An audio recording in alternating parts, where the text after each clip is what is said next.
کافروں سے جب تمہارا مقابلہ ہو تو کبھی پیٹھ پھیر کر نہ بھاگنا، پیٹھ پھیر کر نہ بھاگنا۔ یہ جو حکم ہے یہ اس میں دو طرح کی رائے پائی جاتی ہے۔ ایک تو یہ کہ جو حکم ہے یہ فقط بدر کے مجاہدین کے لیے تھا کہ جیسے بھی حالات ہیں، دشمن جس قدر بھی ہے بڑا ہے، تم کبھی پیٹھ پھیر کر نہ بھاگنا۔ اور ہمارے کافرین جو ائمہ کرام ہیں انہوں نے وہ جو قرآن کریم میں اللہ کریم نے ارشاد فرمایا نا کہ تم حق پر ہو تو تم 100 ہوگے تو تم 200 پر غالب رہوگے، اور 1000 ہوگے تو میں تمہیں 2000 پر غلبہ دوں گا۔ تو اس سے یہ کلام کرتے ہیں کہ دگنی تعداد اگر ہو تو وہاں پر ڈٹے رہنا جو ہے وہ جائز ہے۔ اگر دگنی سے زیادہ ہو جائے، مثلا ایک طرف جو ہے 1000 ہے، دوسری طرف 4000 ہیں یا 8000 ہیں، 10,000 ہیں، تو پھر بھاگنا جو ہے وہ جائز ہو جاتا ہے۔ تو اس میں اختلاف پایا جاتا ہے، لیکن یہ اس آیہ مبارکہ کا جو حکم ہے، یاد قرآن کریم کے جتنے بھی احکامات ہیں وہ ہمیشہ کے لیے ہیں، وہ ہمیشہ کے لیے ہیں۔ جب اللہ کریم نے ایک کلام کر دیا تو پھر وہ قانون اور قاعدہ بن گیا اس وقت تک جب تک یہ دنیا لپیٹ نہ دی جائے۔ تو لہٰذا اس بات میں زیادہ دلالت ہے کہ یہ حکم قیامت تک کے لیے ہے کہ جب بھی دشمن کے مقابلے میں تم کھڑے ہو کر نکلو اور تمہاری تعداد اگر کم بھی ہو تو کبھی پیٹھ پھیر کر بھاگنا نہ۔ اب جنگ حنین میں دیکھیں نا کہ وہاں پر تعداد جو تھی وہ کئی گنا زیادہ تھی، اور ایک وقت یہ آیا جیسے احد میں بھی ایسا ہوا کہ احد میں بھی تعداد زیادہ تھی مگر مسلمانوں نے غلبہ پا لیا، مگر ایک غلطی کر بیٹھے، اس غلطی کے سبب سے وہ جو فتح تھی پھر شکست میں تبدیل ہوئی، اور پیچھے مڑ کر بھاگے نا جی۔ مسلمان جو تھے وہ میدان کو چھوڑ کر بھاگ گئے، حالانکہ اللہ کا یہ حکم بدر میں نازل ہوا تھا، یہ مقام بدر میں حکم ہوا تھا کہ خبردار بھاگنا نہ۔ اور کیا یہ جو حکم تھا یہ صحابہ کرام نے سن رکھا تھا، مگر حالات و واقعات اس طرح کے آئے کہ ان کو اس میدان کو چھوڑ کر بھاگنا پڑا۔ مگر پھر جب اللہ سے معافی مانگی، اللہ نے معافی قبول کی تو پلٹ کر پھر حملہ کیا، اور پھر اللہ کریم نے ان کو سرخرو کیا۔ تو بات صرف اتنی ہے کہ اللہ کریم جو یہ فرما رہا ہے یہ اس انسان کو یہ بات سمجھا رہا ہے کہ جب تم اللہ کے راستے میں رہے ہو، تمہاری جنگ اپنی ذات کی نہیں ہے، اللہ کے لیے ہے، تو پھر اللہ کے لیے جب مقاتلہ ہو تو پھر اس میدان کو چھوڑ کر نہ بھاگنا۔ بھائی وہ شہادت کا ایک رتبہ ہے جو ہر مسلمان چاہتا ہے، ہر مسلمان جو ہے جس کے سینے میں ایمان ہے وہ بستر پر مرنا پسند نہیں کرتا، اس کی خواہش ہوتی ہے کہ مجھے اللہ کی راہ میں جہاد کرتے ہوئے موت آ جائے تاکہ میرا آخرت کا سفر جو ہے، آخرت کا معاملہ میرا جو ہے آسان ہو جائے۔ کیوں کہ شہید جو ہوتا ہے، جو اللہ کی راہ میں مارا جاتا ہے، اس کے سارے گناہ اللہ معاف کر دیتا ہے، حقوق العباد کو چھوڑ کر۔ حقوق العباد کو اللہ کی طرف سے جو اس کے ذمے ہوتے ہیں نا، جو وہ سارے کے سارے اللہ کریم اس کے معاف کر دیتا ہے۔ یہ اتنا بڑا اللہ کی طرف سے انعام ہے۔ اور پھر شہید وہ ان لوگوں میں شمار ہوگا قیامت کے دن کہ جو اللہ جب ان سے پوچھے گا کہ تمہاری کوئی خواہش، تو وہ کہے گا اللہ مجھے دنیا میں واپس بھیج، میں پھر تیری راہ میں مارا جاؤں، پھر مجھے واپس بھیج، پھر میں تیری راہ میں مارا جاؤں۔ یعنی کہ شہادت کا رتبہ اتنا عظیم رتبہ ہے کہ جس کا کوئی نعم البدل۔ دیکھیں مرنا تو ہر ایک نے ہے، جو بندہ کسی جہاد میں شرکت نہ کرے، کسی جنگ میں شرکت نہ کرے، کیا اس کو موت نہیں آنی؟ بھائی موت نے تو آنا ہی آنا ہے، موت نے تو آنا ہی آنا ہے، موت تو ٹل نہیں سکتی۔ تو اگر اللہ کی راہ میں آ جائے تو اس سے بڑی بندے کے لیے کوئی نعمت ہو نہیں سکتی۔ تو اللہ یہ سمجھانا چاہ رہا ہے کہ کبھی پیٹھ پھیر کر نہ بھاگنا، یہ زیبا نہیں دیتا تم، کیونکہ تم میرے لیے جنگ لڑ رہے ہو تم، مگر جنگ میں حکمت عملی کے تحت، حکمت عملی کے تحت پیچھے واپس آنا، جنگ کو چھوڑ دینا، مؤخر کر دینا، یہ حکمت عملی کے تحت یہ جائز ہے۔ یہ پیٹھ پھیرنا نہیں ہوتا، پیٹھ پھیرنا ہوتا ہے کہ میدان چھوڑ کر بھاگ جانا، میدان چھوڑ کر بھاگ جانا۔ مگر حکمت عملی کے لیے، اپنی حکمت تبدیل کرنے کے لیے، اگر جتھے بکھر گئے ہوں تو ان کو مجتمع کرنے کے لیے، اکٹھے ہونے کے لیے کوئی ٹکڑی علیحدہ ہو گئی ہے اگر، تو وہ اگر پیچھے آتی ہے اپنی جماعت کے ساتھ ملنے کے لیے، تو یہ پیٹھ پھیرنا نہیں ہوگا۔ پیٹھ پھیرنا ہے کہ میدان چھوڑ کر بھاگ جانا، اس سے اللہ کریم منع فرما رہا ہے، اس سے اللہ کریم منع فرما رہا ہے۔ تاجدار کائنات صلی اللہ علیہ وسلم نے ارشاد فرمایا، حضرت ابو ہریرہ رضی اللہ تعالیٰ عنہ نے اس حدیث مبارک کو بیان فرمایا، فرماتے ہیں کہ نبی اکرم صلی اللہ علیہ وسلم نے ارشاد فرمایا کہ 7 ہلاک کرنے والی چیزوں سے اجتناب کرو۔ 7 چیزیں جو انسان کو ہلاک کرنے والی ہیں ان سے بچو۔ پوچھا گیا کہ یا رسول اللہ صلی اللہ علیہ وآلہ وسلم وہ کون کون سی چیزیں ہیں؟ آپ نے فرمایا نمبر 1 اللہ کا شریک بنانا، کسی کو اللہ کی ذات کے ساتھ کسی کو شریک بنانا۔ نمبر 2 جادو کرنا، سحر جو ہے وہ کرنا۔ نمبر 3 جس شخص کے قتل کو اللہ کریم نے حرام قرار دیا اس کو ناحق قتل کرنا، کہ مسلمان کا خون مسلمان پر اللہ کریم نے حرام کر دیا، مسلمان کا خون مسلمان پر اللہ کریم نے۔ اسی طرح جنگ کے درمیان عورتوں کا قتل، بچوں کا قتل، اور جو علماء دین ہوتے ہیں کسی بھی مذہب کے عالم دین ہیں، گرجا گھروں میں رہیں یا کلیسا میں ہوں یا مندر میں پادری ہوں، ایسے لوگوں کو قتل کرنے کا حکم نہیں ہے۔ تو اللہ فرماتا ہے جس کو میں نے حرمت دے رکھی ہے، جس کے قتل سے میں نے منع کیا ہے، اس کو ناحق قتل کرنا، یہ بھی انسان کو ہلاک کرنے والی چیز اور گناہ کبیرہ میں شامل ہیں، جتنی باتیں نبی صلی اللہ علیہ وسلم نے فرمایا۔ نمبر 4 یتیم کا مال کھانا، کہ وہ بچہ جس کے ماں باپ یا ماں یا باپ دنیا سے چلے گئے اس کے، اور وہ وارث ہے اور چھوٹا ہے، اور اس کا مال تمہارے پاس ہے یا تم اس کے نگہبان ہو، تو اس کے مال میں سے ہرگز اپنی ذات کے تصرف میں کوئی نہ لے کے، الا کہ انسان کمزور ہے، غریب ہے، تو اس کی نگہداشت کے لیے اس کے پاس وسائل نہیں ہے، تو پھر شرعاً جائز ہے کہ اس کے مال میں سے خرچ کر کے اس کی جو ہے نا وہ دیکھ بھال کرے، اس کی تربیت کرے، اس کو پالے پوسے، یہاں تک جائز ہے۔ مگر اپنی ذات کے تصرف میں لے کر آنا جو ہے یہ ایک قسم ہے یتیم کا مال کھانے کی، کہ اس کا باپ فوت ہو گیا، بھائی فوت ہو گیا، یا آپ کی بہن فوت ہو گئی، اس کی اولاد آپ کے ذمہ آ گئی، تو اب آپ اس کو جو ہے نا اپنا مال سمجھ لیں اور اپنا مال سمجھ کے اس کو کھانا شروع کر دیں، تو یہ یتیم کا مال کھانا یہ بھی گناہ کبیرہ میں سے ہے۔ پھر فرمایا سود کھانا، کہ مال کے اوپر جو آپ اضافت لیتے ہیں فکس کر کے، اس سے بھی اللہ کے نے منع کیا۔ پھر چھٹی یہ بات فرمائی تاجدار کائنات صلی اللہ علیہ وسلم نے، جنگ کے دوران دشمن سے پیٹھ پھیرنا، یہ بھی ہلاکت کرنے والی چیزوں میں ہے اور گناہ کبیرہ میں سے ہیں۔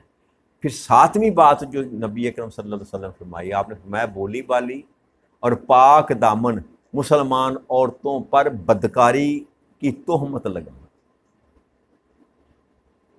اچھی بھلی نیک پاکیزہ عورت ہے اس پر تہمت لگا دینا کہ یہ بری ہے، یہ تو مشغلہ ہے ہمارے معاشرے میں نا، منہ کھول کے بیان کر دیتے ہیں، تو یہ گناہ کبیرہ میں ہے۔ اور فقط گناہ کبیرہ میں نہیں، تاجدار کائنات صلی اللہ علیہ وسلم فرمایا کہ یہ انسان کی ہلاکت کا باعث بن جاتا ہے۔ اور ہلاکت سے مراد کیا ہے؟ کہ انسان کو کسی کام جوگا نہیں چھوڑتی، دنیا بھی برباد اور آخرت بھی برباد، یہ اعمال وہ ہیں۔ ہلاک ہونے جب اللہ فرماتا ہے نا کہ کافر ہلاک ہو گئے، ہلاک ہونے سے مراد مرنا نہیں ہوتا، جب یہ ہلاکت کی بات کی جا رہی ہے اس کا مطلب یہ ہے کہ سب کچھ انسان کا جاتا رہا، دنیا بھی گئی، اعمال بھی گئے اور آخرت بھی ساتھ ہی جاتی، ہلاکت کا معنی یہ ہے۔ تو یہ 7 نبی اکرم صلی اللہ علیہ وسلم نے چیزیں بیان فرمائی، اور یہ متفقہ علیہ حدیث مبارک ہے، صحیح بخاری میں بھی اس کو نقل کیا گیا، صحیح مسلم میں بھی، امام ابو داؤد نے بھی اس کو روایت کیا اور امام نسائی نے بھی اس کو روایت کیا، اور متفقہ علیہ حدیث مبارک ہے۔ تو لہٰذا ان چیزوں سے انسان کو جو ہے پرہیز کرنی چاہیے، کہ جو ایک تو کبیرہ گناہوں میں ہیں اور جن کی صراحت کے ساتھ نبی اکرم صلی اللہ علیہ وسلم نے یہ فرمایا کہ تمہیں ہلاک کرنے والے۔ پھر اللہ کریم نے ارشاد فرمایا وَمَن يُوَلِّهُمْ يَوْمَئِذٍ دُبُرَهُ إِلَّا مُتَحَرِّفًا لِلْقِتَالِ أَوْ مُتَحَيِّزًا إِلَىٰ فِئَةٍ فَقَدْ بَاءَ بِغَضَبٍ مِّنَ اللَّهِ وَمَأْوَاهُ جَهَنَّمُ وَبِئْسَ الْمَصِيرُ۔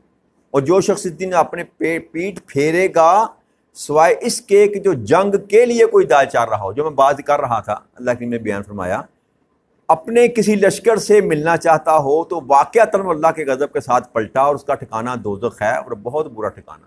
اب ایکسیپشن دے دی رب کریم نے، اللہ نے فرمایا جو پیٹ پھیر کر بھاگ گیا اس نے اللہ کے غضب کو دعوت دی، اللہ کے غضب کے ساتھ وہ پلٹا، اور اس کا ٹھکانہ دوزخ ہے جو بہت ہی برا ہے، ما سوائے اس کے جو جنگی حکمت عملی کے لیے واپس پلٹا۔ کو داؤ چلنے کے لیے، کوئی ایسا حربہ استعمال کرنے کے لیے کہ دشمن پر ضرب لگانے کے لیے واپس پلٹا، یا اپنے لشکر سے ملنے کے لیے، جو میں نے اوپر وضاحت کے ساتھ میں نے بیان کی. تو دو طرح کی ایکسیپشن رب کریم نے دی، حکمت عملی کے تحت، یا اپنی دشمن کی فوج میں اگر گھیرے میں کوئی ٹکڑی آ گئی تو اپنے اصل کے ساتھ، اپنے لشکر کے ساتھ ملنے کے لیے اگر وہاں سے نکل جاتی ہے، بھاگتی ہے، پلٹتی ہے، تو ایسے کو ایکسیپشن دینے کے بعد اللہ نے فرمایا اس کے علاوہ کوئی عذر قابل قبول نہیں ہے. اچھا یہ یاد رکھیے گا، مسلمانوں کے قدم اکھڑ گئے اور وہ بھاگ گئے، لیکن یہ ہے کہ پھر وہاں پلٹ کر دوبارہ مقابلہ کیا گیا، اور پھر اللہ کریم سے جب معافی مانگ لی جاتی ہے تو اللہ کریم اس بات پر قادر ہے کہ وہ معاف کر دے. اللہ کریم اس بات پر قادر ہے کہ وہ معاف کر دے. اور صحابہ کرام نے اللہ کریم کے ساتھ توبہ کی، اپنی غلطی کا ادراک کیا، اللہ سے معافی مانگی، اللہ نے ان کو معاف کر دیا. تو لہٰذا پلٹنا جائز، یہ گناہ ہے. بھلے صحابہ کرام سے سرزد ہوا مگر انہوں نے اللہ سے توبہ کی اور اللہ نے توبہ قبول کی، پھر ان کو فتح سے ہمکنار کیا. لیکن یہ حکم جو ہے یہ دائم ہے اور قائم ہے کہ دشمن کے مقابلے میں تم پیٹھ نہیں پھیر سکتے. آگے اللہ کی ارشاد فرمایا فَلَمَّا تَقْتُلُهُمْ وَلَكِنَّ اللَّهَ قَتَلَهُمْ وَمَا رَمَيْتَ إِذْ رَمَيْتَ وَلَكِنَّ اللَّهَ رَمَى وَلِيُبْلِيَ الْمُؤْمِنِينَ مِنْهُ بَلَاءً حَسَنًا إِنَّ اللَّهَ سَمِيعٌ عَلِيمٌ. ان کافروں کو تم نے قتل نہیں کیا بلکہ اللہ نے قتل کیا. اور اے میرے حبیب محتشم صلی اللہ علیہ وآلہ وسلم، یہ جو سنگریزے آپ نے مارے تھے یہ آپ نے نہیں مارے تھے بلکہ اللہ نے مارے تھے، اور یہ اس لیے کہ وہ اہل ایمان کو اپنی طرف سے اچھے انعامات سے نوازے. بے شک اللہ خوب سننے والا اور جاننے والا ہے. اب ایک واقعے کا ذکر یہاں پر رب کریم نے کیا، اور واقعہ یہ ہے کیونکہ یہ بدر کا مضمون چل رہا ہے تو بدر میں بھی یہ معاملہ ہوا.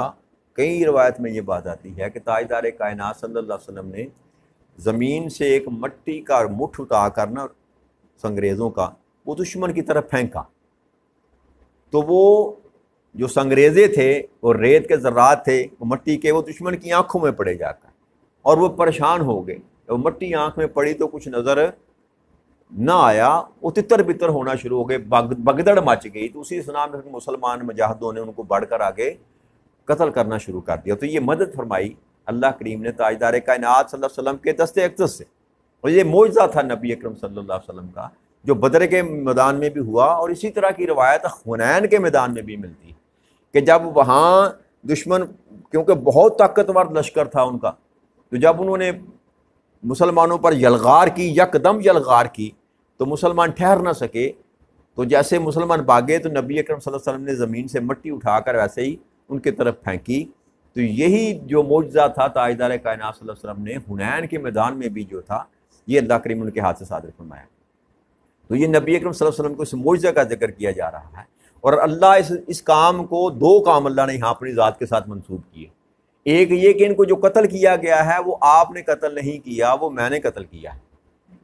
اب جب جنگ ختم ہوئی نا تو صحابہ کرام، عام انسانی فطرت ہے، وہ کہہ رہا تھا اس کو میں نے مارا، اس کو میں نے قتل کیا، اس کو میں نے قتل کیا. جی تو اس کا جواب رب کریم نے دیا کہ یہ قتل تم نے نہیں کیا، یہ قتل میں نے کیا ہے. کیونکہ ظاہراً تو صحابہ کرام وہاں موجود تھے مگر غیبی امداد تو رب کریم کی تھی، جس کی وجہ سے بدر میں ان مسلمانوں کو فتح نصیب ہوئی. اگر وہ اللہ کی مدد کے بغیر ہوتے تو ممکنات میں نہ تھا کہ اللہ کریم ان کو فتح حاصل ہوتا. بھائی ایک طرف ذرہ پہنے، تلوار اور تیر اور تفنگ کے ساتھ لشکر ہے، اور ایک طرف بغیر نہتے ہاتھ میں، وہ تلوار والے کا مقابلہ بغیر تلوار کے کیسے کیا جا سکتا ہے. تو یہ جو اللہ نے فتح دی نا، وہ اللہ بتا رہا ہے کہ یہ جو تم نے قتل کیا تھا، یہ تم نے تو قتل کیا ہی نہیں، یہ تو اللہ نے قتل کیا. کہ یہ گمان نہ کرو کہ تم نے قتل کیا، حقیقت میں ان کو قتل کرنے والی ذات اللہ کی ہے. اور دوسرا جو فرمایا نا نبی اکرم صلی اللہ علیہ وسلم کی ذات کے متعلق ہے میرے محبوب، وہ جو سنگریزے آپ نے مارے تھے نا، وہ آپ نے نہیں مارے تھے، وہ میں نے مارے تھے، وہ میں نے مارے تھے. تو فعل محمد کو صلی اللہ علیہ وآلہ وسلم کو بھی اللہ کریم نے اپنا فعل قرار دے دیا. اپنا، جیسے اللہ کریم نے ارشاد فرمایا تھا نا کہ جب وہ بیعت رضوان لی گئی، تاجدار کائنات صلی اللہ علیہ وسلم نے لی، تو آپ نے فرمایا کہ ان کے ہاتھوں کے اوپر اللہ کا ہاتھ ہے، جد اللہ فوق ایدیہم، ان کے ہاتھوں کے اوپر اللہ کا ہاتھ ہے۔ تو وہاں پر تاجدار کائنات صلی اللہ علیہ وسلم کے ہاتھ کو اپنا ہاتھ کہا، جیسے اطیع اللہ و اطیع رسول، اللہ کی اطاعت کرو، رسول کی اطاعت کرو۔ میں یطیع الرسول فقط اطاع اللہ، جس نے رسول کی اطاعت کی اس نے اللہ کی اطاعت کی۔ تو اسی طرح جہاں اطاعت کو اللہ نے اپنے محبوب کی اطاعت کو اپنی اطاعت کہا، اللہ کے ہاتھ کو اپنا ہاتھ کہا، اسی طرح فرمایا میرے محبوب یہ جو سنگ ریزے، جب ید اللہ ہے ہی ہاتھ اللہ کا، تو اللہ یہ فرما رہا ہے کہ آپ نے نہیں مارے میرے محبوب، یہ میں نے مارے۔ اور معجزہ یاد رکھیے گا وہ صادر نبیوں کے ہاتھ سے ہوتا ہے، مگر اذن اس میں اذن اللہ کا شامل ہوتا ہے۔ اور ایک یہ بھی بات یاد رکھیے گا کہ یہ بار بار نبیوں کو اذن لینے کی ضرورت پیش نہیں آتی کہ معجزہ کرنے سے پہلے وہ پوچھیں کہ اللہ میں یہ معجزہ کروں کہ نہ کروں۔ جی اللہ کی طرف سے ان کو اذن جو ہے وہ دائماً جو دے دیا گیا ہوتا ہے۔ کیوں کہ نبی اللہ کی مرضی کے بغیر کوئی کام نہیں کرتا۔ تو جب معجزے دکھائے جاتے ہیں، تاجدار کائنات صلی اللہ علیہ وسلم سے معجزے طلب کیے جاتے تھے، مگر آپ معجزہ دکھاتے، لیکن معجزات آپ نے دکھائے بھی۔